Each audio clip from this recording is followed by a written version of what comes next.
Hindi yung minasuri. Kasi yung ahas. Oh, ano ba kinalaman ng ahas? No? Sabi ni Adan, kasi yung babae binigay mo sa akin, pinakain ako ng bunga, ay pinagpabago mo. At sabi naman Ni Eva, kasi yung ahas. Hindi ka alam si Satanas sa kanyang ahas. Kaya yung mga ahas dyan, mga kwansogo ni Satanas yun. Ha? Kaya pa mag-away. Pre, bahala ka na sa misis ko, sabi ni pre, ako bahala dyan. Pag-uwi ni Mister, napakasakit, kuya ang sinapit na laking buhay. Napakasakit, kuya Bigyan ng mic. Ako, nung umalis, si kumpare, papuntang abroad. Nagkaroon ng isang anak. Pag-uwi niya, ang anak niya dati, 2, pag-uwi niya, 3 Tatlo na. na. Sabi ng lalaki, pre, inahas mo ang misis ko. Ha? Sabi ba na, wag Kaya hindi ako. mo pinipagkatiwalaan yung mga ahas. Ngayon, ang politika, nag-aahasa na sila. Ha? Eh? Okay, magalit kay Bongbong, ang nag-ahas sa kay Duterte, kasamahan niya. At kilala ko yun, kung sino yun. Kaya lang ayaw ko sabihin sa inyo. Okay, secret. Kasi, it's not my business, you know? Yeah, it's true. Amen? Amen. You know, I'm a Bisaya. Of the Philippines. I'm a Bisaya. You are Ilocano. From Zone. Or, From the zone. yun. No? Kaya alam mo, di ba? Diba? Sabi ng iba, kaya tatakbo ako, Brother Bay, kasi gusto ko magbago ang sistema sa Pilipinas. Kung tumakbo, ganun pa rin pala. Ano nagbago? Wala. Ganun.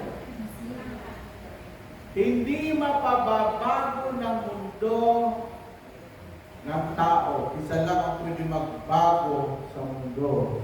Ang Diyos na pinaka-makapangyarihan sa lahat, na walang mahirap sa Kanya, walang imposible sa Kanya. Woo! Tingnan mo yung nagsabi na sila ang salungkat. Ngayon, kandidato si Senador. Diba? Yung tao may-ari ng kaluluwa niyo. Diba po, binigay niyo yung kaluluwa niyo sa Kanya? Hindi. Sa mundong ito, wala kang pwedeng pagkatiwalaan, isa lang mo rin Diyos. Amen. Kaya kung gusto mong pakabanal, magkaroon ka ng tunay na personal na relasyon sa Diyos, ikaw lang. Kung ayaw nila, pahala sila. Kasi kanya-kanya tayong harap sa harapan ng Diyos pagdating na namatay tayo, walang right on. Walang sabit. Hindi mo pwedeng pakidasal na lang, brad. Ano yun? Amen? Amen. Tingnan ninyo. May nabasa ako dito sa Romans. Ano ba yan? Laglagan na. Kasi ito yung matupi eh. No? Gusto mo si Joseph kasi natupi yun. Yan. Ito kasi nakaunay. Wala ha? Romans 8:14. Tingnan natin ang Romans 8:14. Ang sabi dito, sa Romans chapter 8, 14. Napakaliwanag ang sinabi dito ng Bible. No? Ang lahat ng pinapagnubayan ng Espiritu ng Diyos ay mga anak ng Diyos. Kaya hindi lahat nagsasabi, Lord, Lord, Lord, ay anak ng Diyos. Mayroong mga nagpupunwaring anak siya ng Diyos, pero hindi naman totoo. The time of the Holy Spirit, hindi siya maninirahan sa puso ng tao na punong-puno ng galit, buod na pinakit at sama ng ugali. The Holy Spirit, yung sinabi ni Father kanina, repentance, surrender, and accept Jesus as your personal Savior.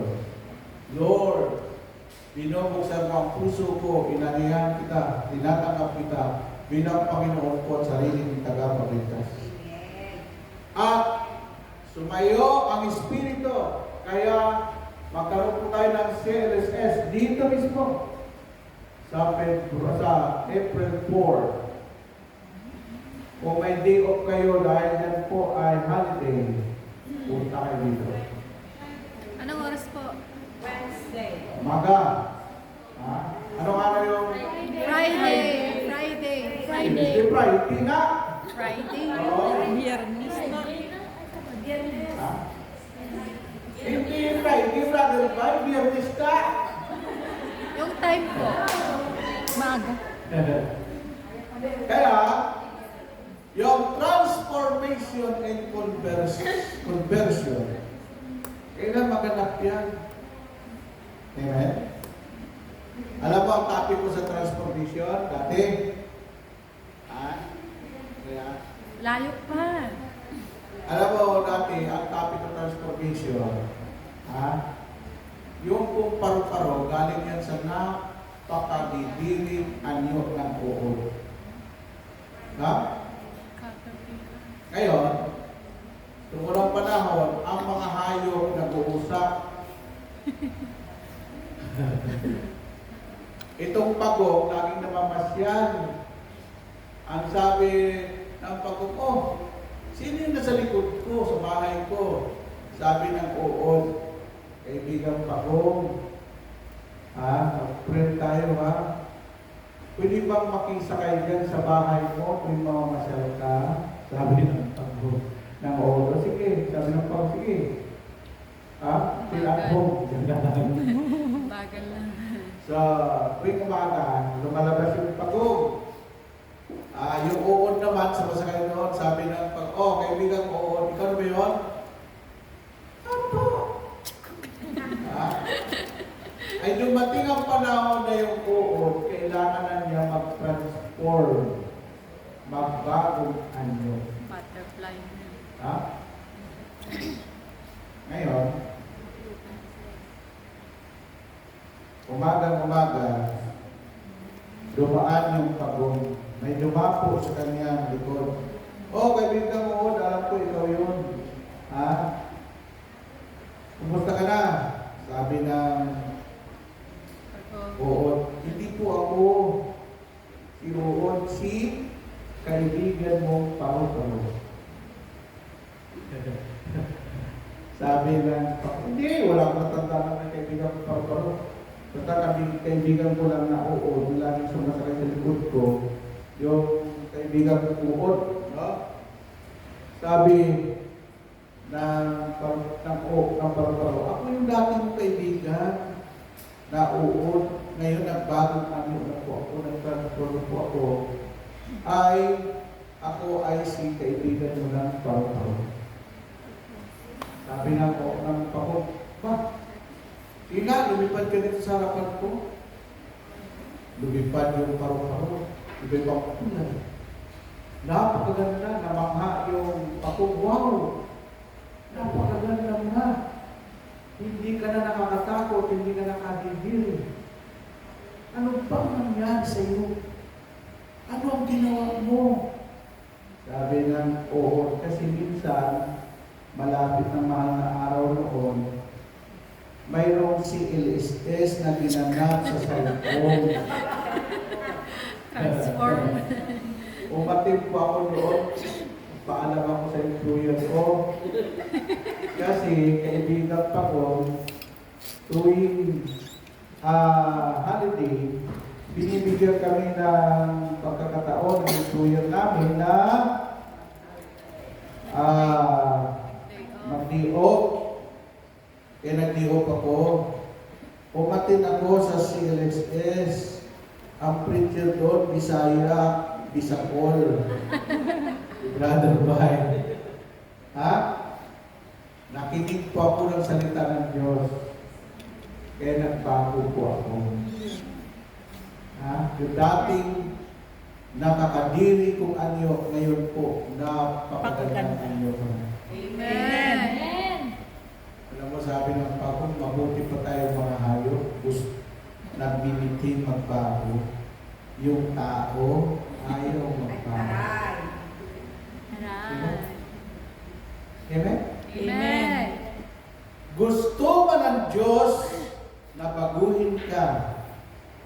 Kung ayaw mong lumapit sa Kanya at magpakumbaba, humingi ng tawad sa lahat mong kasalanan hanggat hindi mo tinanggap ang banal na Espiritu sa puso mo bilang Panginoon mo at siyang gabay at patnubay mo, hindi ka magkaroon ng tunay na pagbabago. Amen. Amen? Amen. Diba? No? Kaya, tinanggap ko po yung offer na bukod sa preacher, ay magiging chaplain. No? At trabaho ko ng chaplain, halos karamihan kami mga pastor, preacher, chaplain, upang kami ang magturo ng salita ng Diyos sa lahat ng departamento ng gobyerno. Lahat po yan. Armed Forces of the Philippines, BNP, DILG, DepEd, Bureau of Custom, under po yan. May authority po kami na magturo doon ng salita ng Diyos. Pero, ang nakalulungkot, Walang nakikinig. ayaw nila natin. Ha? Lumaktok ako sa custom, lahat na kayo. Ayaw. Uwi ko nga, hindi ako binigyan ng doctorate eh. Bakit? Sabi ko, lahat ng mga nangulimbat yan, nangungurakot. Nakakasapoy ng impyerno yan.